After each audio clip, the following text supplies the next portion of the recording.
Good morning, Barons. Welcome to the 2018-2019 school year at Bonita Vista High. I am so excited to hear about your summer and get back to the great work that we do. I would like us to catch up with each other. We are going to play Find Your Soulmate. You will look for someone that you don't talk to often who has a similar soul, as in shoes, to you. Find this person, then discuss the questions you see on the slide. I'll do my own as an example. My favorite activity that I did this summer was learning how to cook in my pressure cooker. I watched a lot of YouTube videos and had a lot of trial and error. It was important to me, though, because I was working hard not to eat out so much and to be a healthier person. Now, it's your turn. Find your soulmate. Today, we are talking about how we want to improve as a school. Change, especially with the intent to improve, is never easy. So we have to ask ourselves, where are we at now? Here at Bonita, we pride ourselves on setting the standard for excellence. I know that we all hope for each of our students to achieve this. Please reread our mission statement quietly to yourself and think about what excellence looks like in your classroom. Now, turn to a neighbor and share your vision for excellence in your room. We also have a lot to celebrate. We have some incredibly successful students, staff, and programs. Kylie Cison, who struggled with liver cancer her entire senior year, graduated this year despite so many setbacks. At their banquet, IB seniors received their well-earned graduation souls for completing the IB diploma program. A junior, Amber Desalat, was accepted to the MIT Women's Technology Program for female high school students exploring the field of engineering. AP Calculus teacher Ben Chan completed SDSU's Noyce Master Teaching Fellowship last spring. Senior Isaiah Labra ran the 3,200-meter race to victory at the San Diego CIF Championship. Our music machine capped off an awesome performance season with a Broadway-worthy production at their annual Spring Sing Showcase. We have so much to appreciate, and thank you all for what you do for our students. But we also have to get real with ourselves about our areas for growth and our students who aren't excelling. Our scores on the 2017 SBAC in math are weak, similar to other schools in our district. However, these scores are even more frightening when we look at our English language learners. If you compare the overall results, there's a 50% gap between our fluent English proficient and English only students compared to our English language learners. That's simply unacceptable. In fact, our English language learners are not meeting the standards at 75% of our students.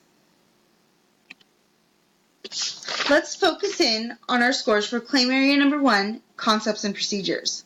This is the most foundational claim, yet our scores are weak here too and emulate the 75% below standard that we see overall. We only have around 30% of all students achieving above standard on this claim area.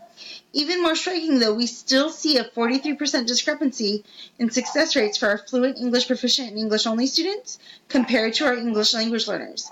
It's clear that language is at least a factor, if not the primary cause. Language should not be a barrier to success, it should be an advantage. It is a moral imperative that we do better for our students. So ideally, what do we want for our school and our students? We have a long way to go to get all of our students to be proficient on SBAC math, but we can do it together. Much like we have learning objectives for our students, I've determined one for us based on my data analysis. I am rolling out our plus 10%, minus 10% initiative for the 2018-2019 school year. By June of 2019, the percentage of all students who meet or exceed standards in concepts and procedures will increase by 10%, and the percentage of students who do not meet standards will decrease by 10%. We will place an emphasis on our ELLs improving at the exact same rate. For our instructional focus, I have linked our staff objectives to the 5 dimensions of teaching and learning. By the end of the first semester of 2018-2019, teachers will facilitate student talk that reflects discipline-specific habits of thinking and ways of communicating. They will also facilitate talk that embodies substantive and intellectual thinking. So why did I choose student talk? Student talk makes a large difference in student achievement. Douglas Fisher, Nancy Frey, and Carol Rothenberg write in their book Content Area Conversations that language is how we think. It's how we process information and remember. It's our operating system. Vygotsky suggested that thinking develops into words in a number of phases, moving from imaging to inner speech to inner speaking to speech. Tracing this idea backward, speech, talk, is the representation of thinking. As such, it seems reasonable to suggest that classrooms should be filled with talk, given that we want them to be filled with thinking. Let's not forget a few things. We will work on growing our own practice because we know through John Hattie's research that collective teacher efficacy has the largest influence on student achievement. Our beliefs in our students' achievement ability comes in a close third, so we also need to remember that each student counts. If we connect with our students individually and tell them often that we believe in them, they will do better. Finally, small progress is still progress. We have a long way to go, but each step we make is well worth the effort. Being a year-round school means that we start the year without the most updated information. We should be receiving our results from the SBAC math within the next month. We will reevaluate our performance from this year, compare it to last year's, and update our numbers and goals where necessary. We will implement our plan together, monitor results, evaluate our progress, and change direction if needed. We will also incorporate your feedback to determine next steps at every term. We will work with teacher leaders to provide you with a high-quality professional development that doesn't simply review what you already know about student talk.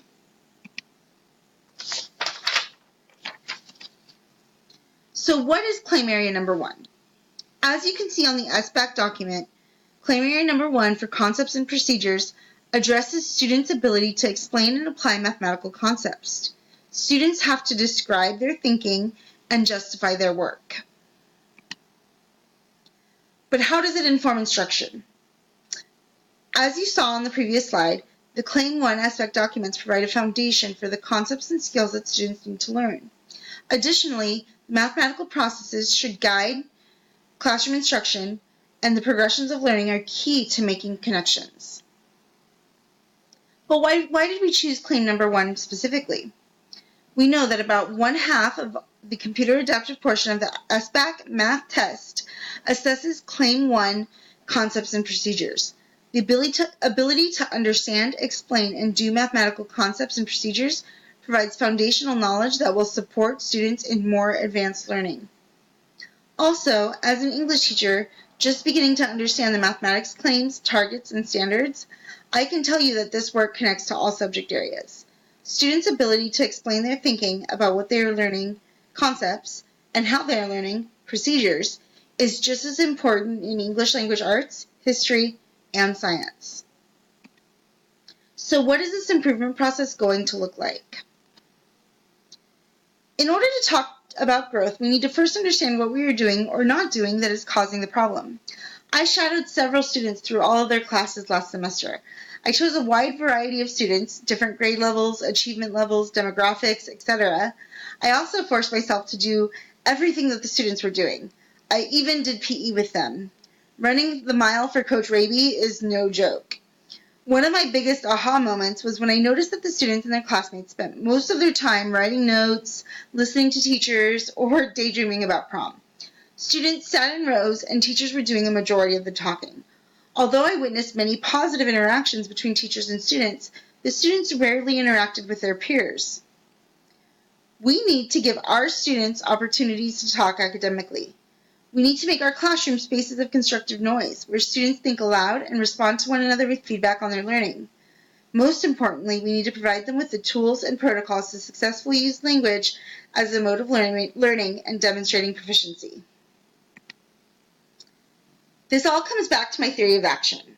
I sincerely believe that if teachers facilitate frequent academic, language-based interactions regarding students thinking about concepts and procedures, then students will increase their achievement in the concepts and procedures claim and decrease the number of students that are below standard, especially our English language learners.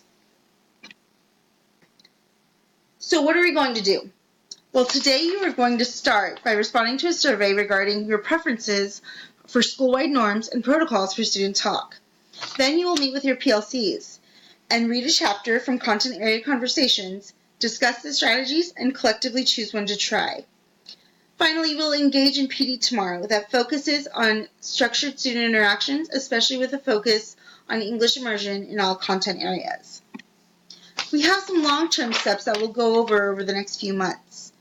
Our plan is to use PLCs to discuss how it's working and do lesson studies, to assess and reflect on our students' progress, to provide, receive, and use feedback from administrators and resource teachers, adapt instruction, celebrate those who are successful, extend our learning, and evaluate and provide feedback on our overall progress.